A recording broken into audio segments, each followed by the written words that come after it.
La drogue, l'alcool et le tabac constituent des phénomènes de santé publique.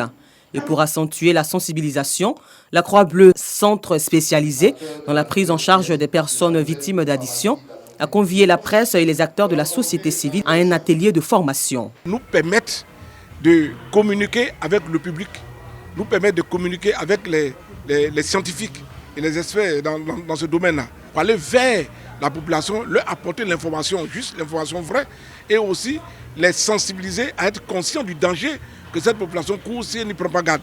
Un atelier qui vient à point nommé pour enrichir les connaissances des uns et des autres. C'est une journée vraiment très importante pour la Côte d'Ivoire. Il faut quand même que ces jeunes journées-là puissent se répéter souvent. Nous avons été édifiés par des experts sur plusieurs domaines. Aujourd'hui, nous avons été outillés. Avant d'aller sur le terrain. Pour le conférencier, la prise en charge des personnes victimes d'addiction en Afrique, particulièrement celle de l'Afrique francophone, doit être primordiale. Les pays francophones ont un certain retard sur la prise en charge, ceux qui présentent des maladies de santé mentale, tout comme les alcooliques et les drogués. Ils ne sont pas pris en charge par les assurances.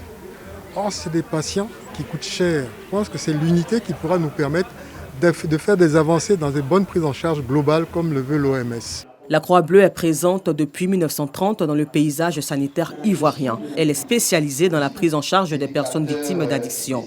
Les patients les plus fréquents à la Croix-Bleue sont de la tranche d'âge de 25 à 49 ans, avec 47,18%, tous à majorité des hommes, et de 15 à 24 ans, avec 45,80%, également à prédominance de sexe masculin.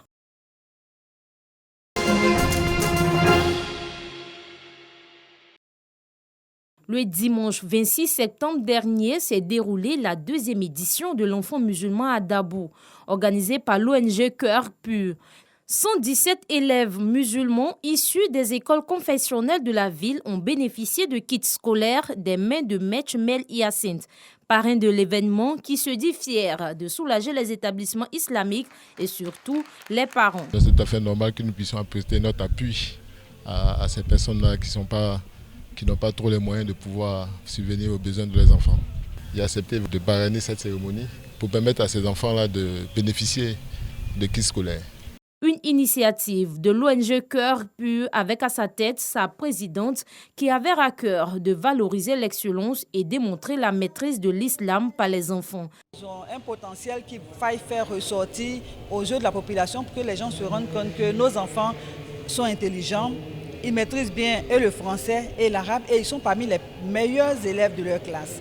Alors aujourd'hui, on a décidé de valoriser ces enfants-là parce qu'ils sont excellents. Les récipiendaires se disent heureux d'avoir reçu tous ces kits qui leur permettront de passer une bonne année scolaire.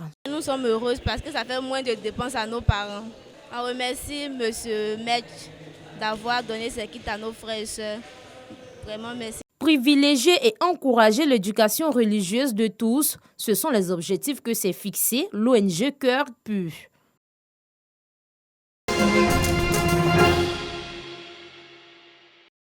Plus de 3500 festivaliers ont pris part à la 3e édition du Festival de port d'Abidjan FESPA, une foire gastronomique devenue l'une des plus populaires de la capitale économique ivoirienne. Le Festival de port d'Abidjan, une initiative de l'Organisation pour la promotion des valeurs régionales, OPVR, vise à valoriser et faire déguster la viande de porc sous plusieurs formes. L'idée aussi, c'est de créer une plateforme de coopération, d'échange entre éleveurs de porc, restauratrices et consommateurs. L'idée est partie d'abord réunir la jeunesse autour du porc. C'est vrai qu'on a choisi Yopougon parce que c'est la commune où la viande de porc est la plus prisée. Mais derrière, c'est une sorte de promotion de la culture ivoirienne. Sélectionnés parmi les meilleurs, les priseurs et priseuses proposent plusieurs mets à base de porc. Occasion pour eux de faire de bonnes affaires. Nous sommes en train de faire les brochettes de porc, il y a les grillés, il y a sauté, il y a braisé aussi. En tout cas, ça marche, ça va. Ma troisième fois de participer à ce festival. Les clients sont bien, ils nous respectent, ils prennent un bon prix. Vraiment, ça me fait grand plaisir de participer à cet événement-là. Venus des 4 coins de la capitale économique ivoirienne, les festivaliers ont pris d'assaut les stands de ce week-end. Je suis venu m'amuser un peu et profiter des jolis repas de Yopougon. C'est vraiment top. J'ai mangé du porc braisé avec de la ticket. C'est très très bon. La soupe de porc et le braisé. Voilà, il faut dire que c'était très bon. Ces initiatives-là, il faut encourager. Il faudrait que ça se passe dans toutes les communes, dans toutes les villes, même dans les contrées les plus reculées. On a mangé du porc, le porc braisé, et on a mangé aussi le porc avec de la soupe. En tout cas, ça a été super. Si je dois noter, peut-être je vais leur donner au moins 19. C'était sympa. Merci, et je pense que dans toutes les éditions, nous serons là encore pour participer. Rendez-vous est pris en septembre 2022 pour la 4e édition du Festival de port d'Abidjan.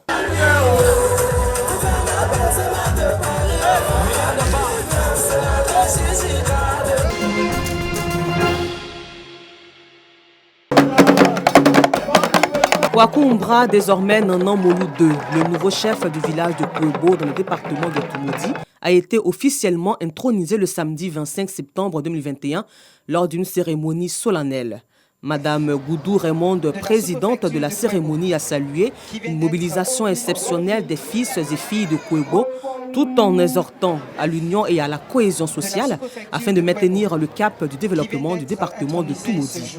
Elle n'a pas manqué de féliciter Nanan Moulou II, le nouveau chef, pour sa nomination à l'unanimité ainsi que la brave population de Kouebo. Mais avant, Kwame Boniface, président du comité d'organisation, a remercié toutes les personnalités présentes à cette cérémonie qui, selon lui, marque une nouvelle ère de gestion pour Kouebo qui veut une cohésion et union sacrée de ses filles et fils autour de son essor économique et social.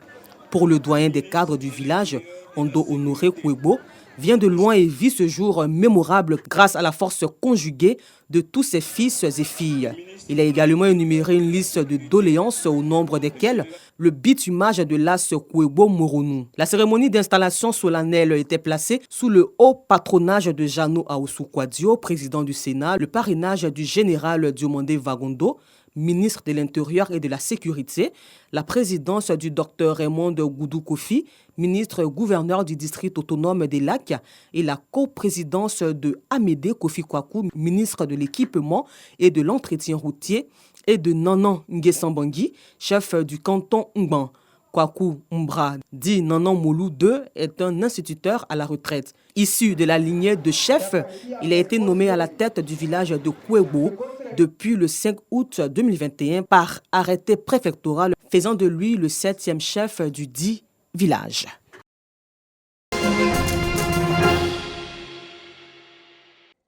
C'est le 20 août 1978 que le temple Ayefi de l'église du Christ Mission Aris, dite église ariste d'Akouedo, a été dédicacé.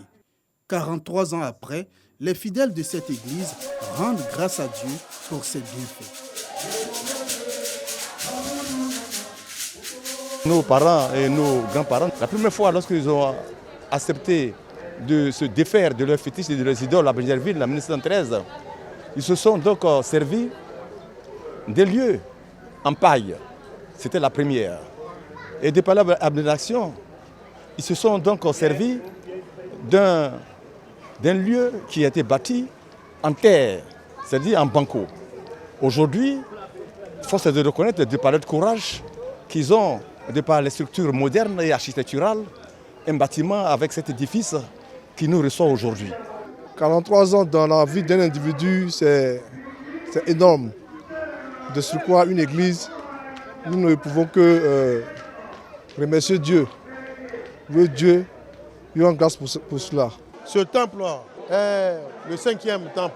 Que de joie, que de bonheur, que de prospérité, que de paix. Nous voudrions ce jour lui dire merci. Merci, partager cette joie avec tous nos frères et que Dieu nous éloigne de cette pandémie afin que nous continuions de vivre en paix, dans l'amour et dans l'union avec lui.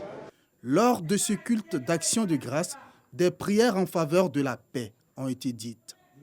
Les fidèles ont également prié pour leur prédicateur supérieur, Yaba Manto Jean-Baptiste, qui fêtait ses 2 ans d'intronisation.